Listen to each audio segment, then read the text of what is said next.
Hey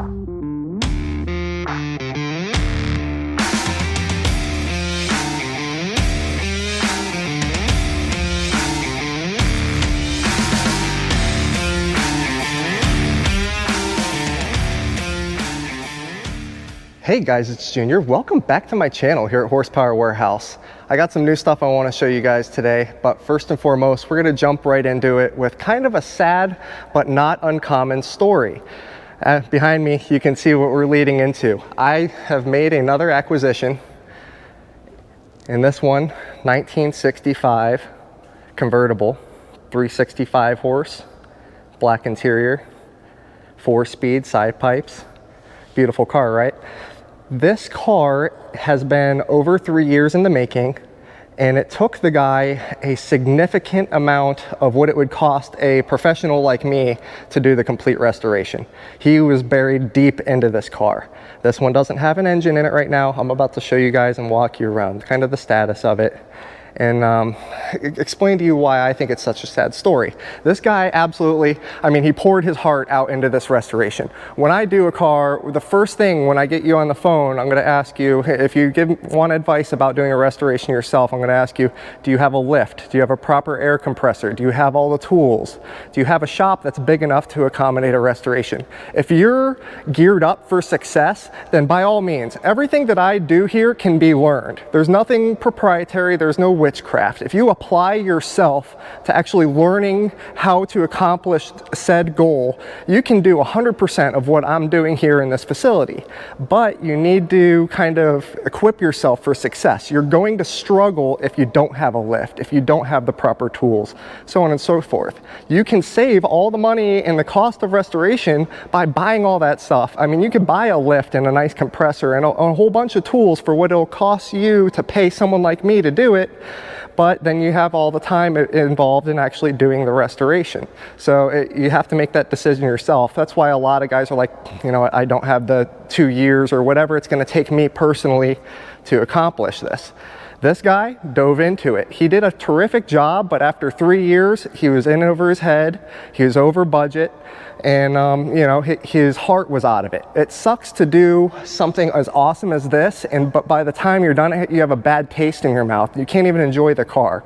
That's why I feel like a lot of people are lined up to get into my shop is say, no, I'm going to treat them right. I do things to the best of my ability. I'm not going to call myself the best in the world. That's asinine to me, and that's not having respect for other people.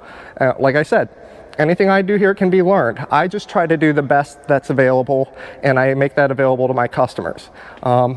This guy did a fantastic job. He's 3 years into it. I'm not even going to tell you how much he has into the restoration, but it's a lot. It's a lot, and it sucks to me because this guy will never get to enjoy this car. I purchased it from him. I gave him what we all agreed was a really fair number for this vehicle, considering the state that it's in. Obviously, the paint job's done, all brand new chrome. You can see the interior is kind of, there's parts piled in here. Brand new harness, brand new owl notch, everything on the interior. The underneath is beautiful, brand new side pipes. I will show you guys, and I apologize for it being dusty. It did just get transported here via Senior. Here in our white trailer, I have it absolutely packed to the max with, I mean, just a ton of parts. I don't know if you guys can see, it's very poor lighting in here, but just packed to the absolute brim with things like rebuilt transmission, and I'm going to show you guys the engine that I have over there and the other side. It's just, man, it's going to be an easy project for me. I'm going to redo some things. There are some things that I don't like here, just little things like, you know, the correct bezel for the antenna and just small details. Again, I apologize about it being so dusty. That's what happens when you transport it in a closed trailer. But man, I mean, I don't like to see that. And I know you guys probably look at me like I'm a snake, like, oh, you're benefiting from the situation. And I don't want to see that, guys. I don't want to see someone pour their heart and soul and their bank account into a project that never comes to fruition. These cars are awesome. Once they're built and they're done, you can enjoy them. Man, it's worth the ride, absolutely. But if the ride is so bumpy and that you're just beat down by the end of it, is it worth it? You got to make that decision for yourself. I did not start by doing Corvettes. I did a mountain of Novas and just lower cost Mustangs and just everything that I could get my experience level up on. That's how we started this business. Is I did not start as a Corvette expert. I just evolved into someone that's geared towards doing those full time, and I do a really good job on them, if I do say so myself. I have a lot of people telling me that I do some of the best work that there is to be had. So I genuinely appreciate things like that. It definitely keeps me going. I have something, it's hard to talk to you guys when I have something cool that I'm looking at in the background. Ta-da! 1970 Chevelle SS 454. This is, of course, black, white stripes, cowl hood, white interior, 4-speed. It's got the modern radio in it. Man, muscle, muscle, muscle. And beyond that, she's fortified a little bit, guys. She's got some goodies underneath here. I don't know if you can tell right off the bat, but that's not a stock motor. Those are ceramic coated headers, Brodix aluminum heads. I see an Edelbrock intake underneath there. I had noted that there is a double pumper Holley underneath there as well. So this thing is muscle, muscle. I like how it was done really nicely. You know, attention to detail, of course.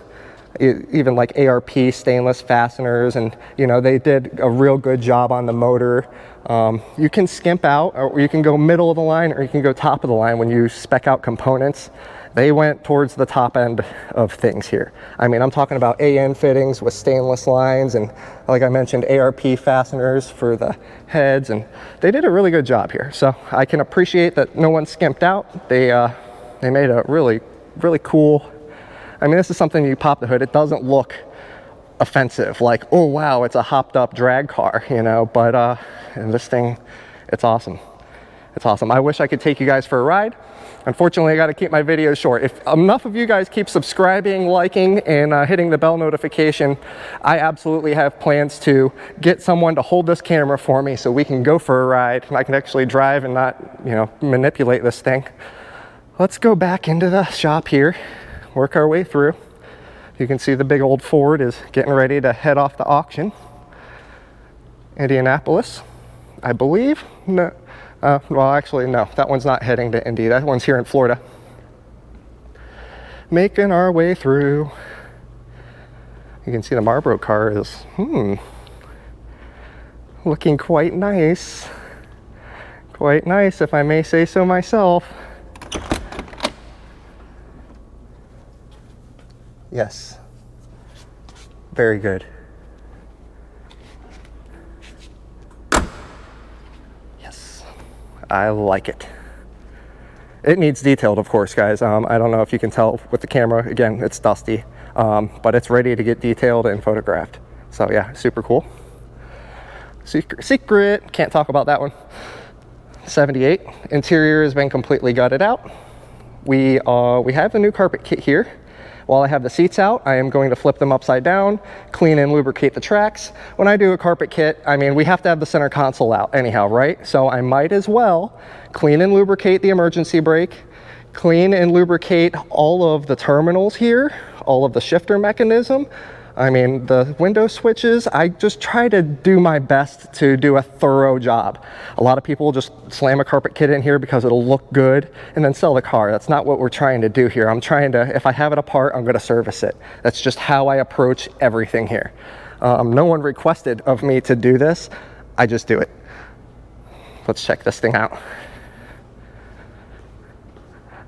This is the 365 horse out of the 65 that I just showed you guys that came in. So the guy did, like I mentioned, guys, a fantastic job. I mean, really, really good. Really good. The only thing I see here that I might change, he did the ARP intake bolts. I'm gonna probably do, you know, the OEM style fasteners. just because, man, he did a wicked job on this motor, or whoever did it. If he had a professional do it, I'm sure he paid them a boatload to achieve something like this. If he did it himself, you know, he did his homework, absolutely. So bravo. That looks good. Speaking of good looking engines, I've got one here in this 427. You can see this week, I've got the entire engine bay painted. Engine is in.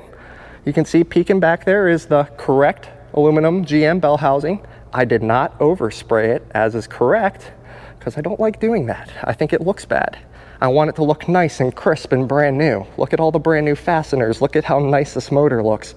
Why would I just overspray it because that's what GM did? And the same thing with the exhaust manifolds. I do not overspray my exhaust manifolds with orange either. I know that's correct. It would be so easy for me to just go and do it. I refuse. I think it looks a lot better. It looks like someone took their time now when they put this car together. The only reason it was oversprayed is because in the 60s, that was part of their process, was just to hose it with it already assembled. I don't do that. Looking real fantastic. No progress on interior. I've been messing with engine bay for a few days. I, as shop owner, manager, janitor, whatever you want to call me, I pick up the slack. So I had each of my guys each called off 2 days this week. So I've been hustling and running hard all week. Unfortunately, the progress in the shop kind of shows as a result. My guys really do get it done though. I'm not trying to discredit them, but I was the only one that was here for the full week this week, so that kind of explains the lack of progress on the stuff that I haven't personally been touching. Still waiting on AC for this one. I have accomplished some interior stuff. This one is so close. Sorry guys. It's like super, super hot in the shop. It's like 95 degrees here right now. This one is so close. Again, not even showing you the car because it's so close to being done that I just want to reveal it to you guys and get it on my LED lit lift over there and show you the bottom of it and just kind of reveal to you, the awesomeness that we've achieved here. These ones are in the background waiting. This one is still here because we are waiting for the Nassau car that's still at paint. It's been a very, very humid week. My painter will not paint in inappropriate conditions. So he's been waiting for a dry, humid, non-humid day. You can only shoot in certain conditions. So my dude Josh, he knows, when it's appropriate, and he will not produce me a subpar paint job. So I will be patient over getting something that is even slightly subpar. So still waiting on that one to come back from paint. I'm going to throw up a screenshot here, just a sneak peek for you guys. Also, when that one comes back, we are going to be starting on this one, the 64.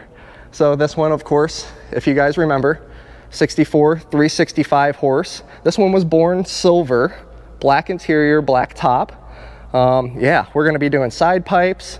We are approaching the idea of Borgeson steering, air conditioning, just making this a fantastic driver. So super excited to get this one in the shop as well. That will be, like I mentioned, in this upcoming week. So stay tuned for next time. And I really want to take you guys through one of these restorations, spend more time with the camera, just going through what it takes to get at least the body off the frame. And then we can do the discovery process together. I can show you what I find as I find it. I think that would be fun. Comment down below if you guys think that would be cool too. Thank you guys so much for joining me. I apologize for sweating. Like I mentioned, it is so hot. 14 minutes of YouTube, okay? So again, try to keep it at 10 minutes for you guys. Thank you guys so much for joining me. Until next week, take care.